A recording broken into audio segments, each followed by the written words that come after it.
ఇవాళ దేశవ్యాప్తంగా కూడా కాంగ్రెస్ పార్టీ బీసీల సమస్యలు పరిష్కారం కావాలని, బీసీల భాగస్వామ్యం పెరగాలని తాపత్రయపడుతున్నారు.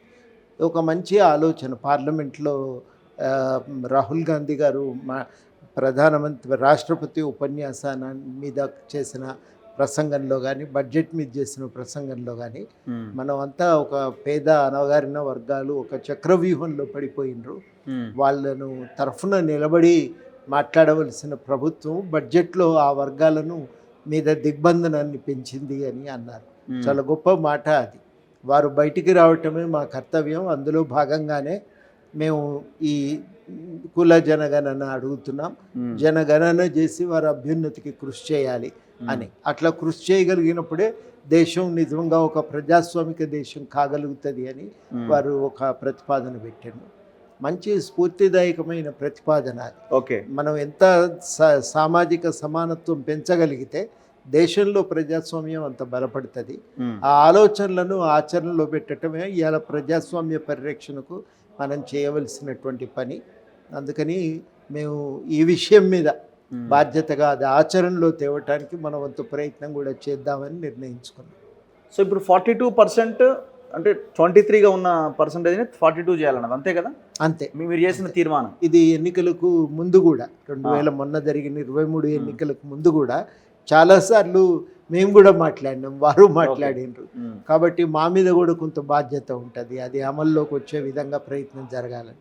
18 నుంచి కనీసం 27 కన్నా పెంచండి అని అప్పుడు అడిగినాం. ఇప్పుడు అడుగుతున్నది ఏంటంటే 42% తీసుకుపోయే ప్రయత్నం చేయాలని.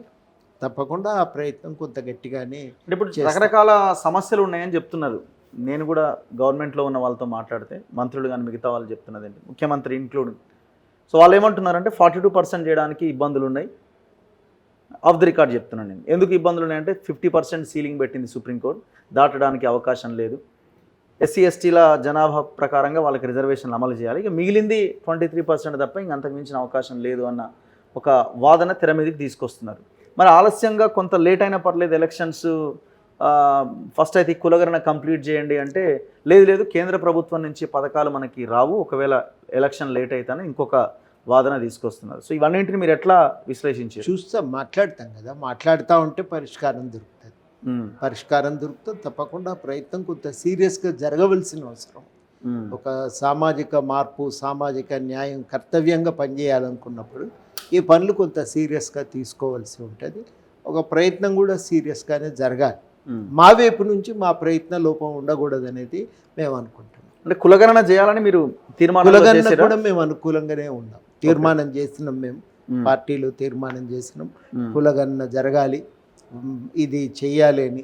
ఎస్సీ రిజర్వేషన్లు ఇప్పుడు వర్గీకరణకు సుప్రీంకోర్టు అనుకూలమైన తీర్పు ఇచ్చింది కాబట్టి వర్గీకరణ చేయాలని కానీ, ఇవన్నీ కూడా స్పష్టంగా నిర్ణయాలు ఎప్పటి నుంచో పార్టీ చేసింది, ఆచరిస్తున్నది. సో ఎంతవరకు సాధ్యమని అనుకుంటున్నారు మీరు? ఇప్పుడు చేసిన తీర్మానం 42% స్థానిక ఎన్నికల్లో రిజర్వేషన్ కల్పించాలి అన్న తీర్మానం, ఏదో తీర్మానం చేయాలి కాబట్టి అందరు అడుగుతున్నారు కాబట్టి చేసిరా? దీని మీద ఏమైనా పోరాటమో లేకపోతే ఏదైనా చర్చనో ఇంకోటో ఉండే అవకాశం ఉన్నదా? ఉంటుంది కదా, ప్రయత్నం జరగాలి, మాట్లాడాలి అందరం. అంటే మొట్టమొదట సమాజం కూడా దీన్ని ఒక సీరియస్ అంశంగా గుర్తించాలి, దీన్ని అమలు చేయవలసిన అవసరం ఉంది అని భావించాలి.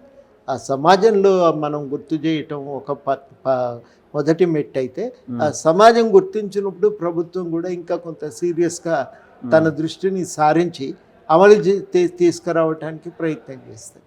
అందుకని ఒక ప్రయత్నం మొదలు పెడితే పెరుగుతూ ఉంటాయి కదా రిజర్వేషన్ల కూర్పు మారటానికి అవకాశం ఉంటుంది.